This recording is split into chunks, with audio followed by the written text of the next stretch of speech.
Recent elections, Texas has been cited as being perhaps among the reddest of the red states, meaning that it is firmly Republican in its outlook.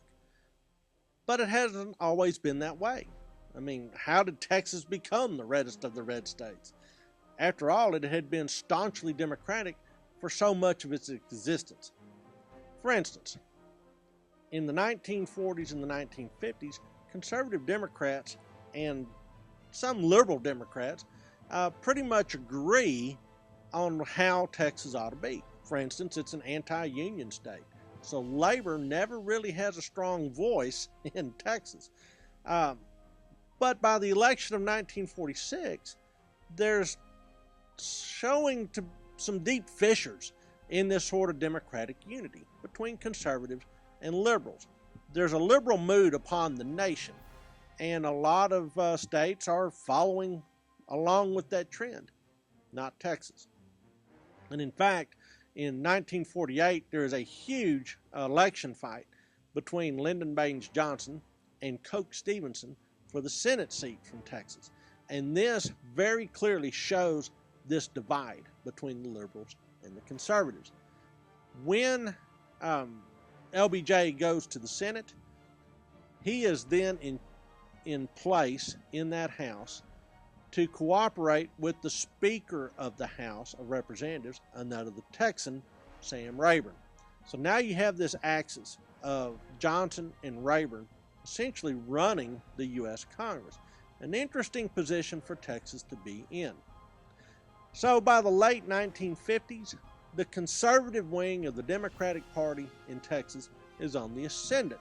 That helps to explain things like the Mansfield school incident and other resistance to civil rights movements.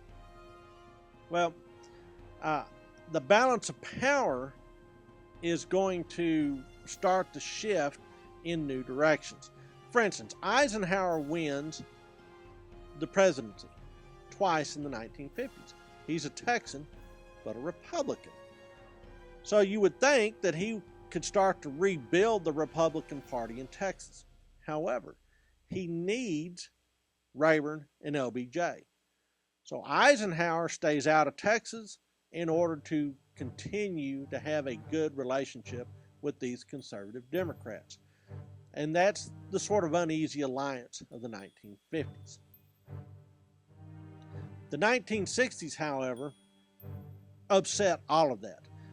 It becomes known as the Era of LBJ, and that's not always used in a complimentary way. Sometimes it's a pejorative.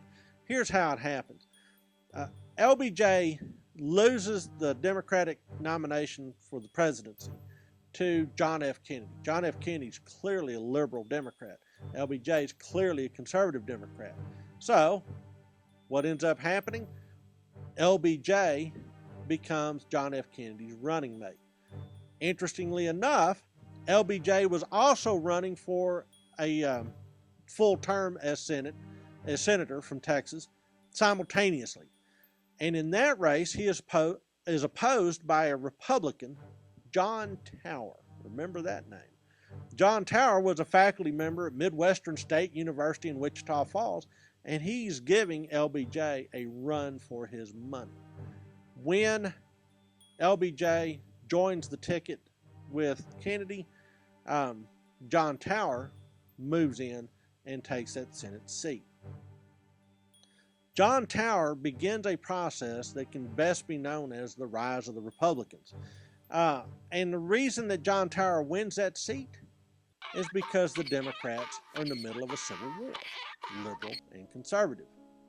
All right, so now back to LBJ. LBJ is the vice president, but when John F. Kennedy is assassinated on November 22nd, 1963, LBJ is now the president. By the way, in that same assassination, Texas Governor Connally is also grievously wounded. All right, so now LBJ is president. What kind of president will this Texan be? Will he be a conservative Democrat, as everybody expects? Turns out not. In the election of 1964, Republicans are routed.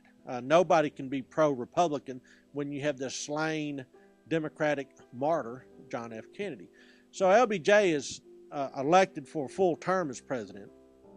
And even people like Ralph Yarborough run off a guy by the name of George Herbert Walker Bush for the Senate seat.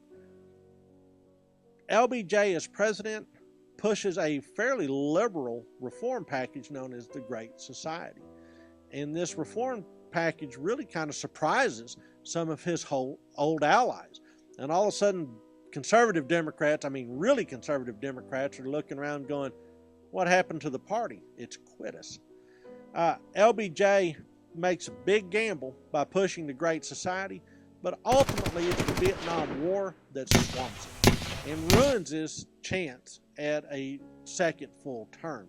In fact, he does not stand for re-election in 1968, and the Johnson era comes to a really kind of ugly close.